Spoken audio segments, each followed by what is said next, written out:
So in this video, you'll learn how to summarize web pages on your Samsung Galaxy S25.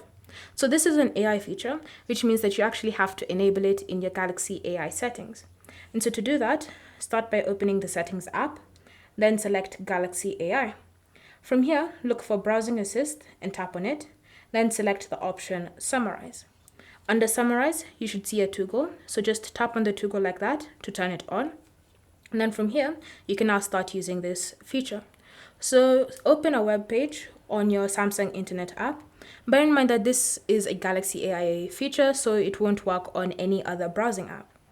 Then once you've opened your app and you've opened the web page, you want to bring up the toolbar at the bottom of your screen and then just tap on the AI icon and select Summarize. From here, wait for the AI to load a summary of what's currently on the page. And once the summary has loaded, you can now actually read through it.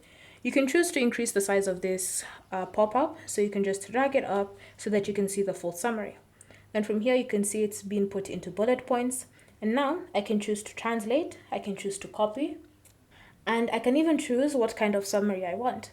So currently, the summary style is set to standard, but I can choose to select detailed, tap on done, wait for it to load my new detailed summary. You can see it's even slightly longer than it was before, but still it's not the exact same length as the article I was reading.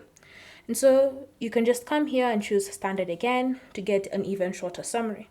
So it's completely up to you to decide how you want to use this summary.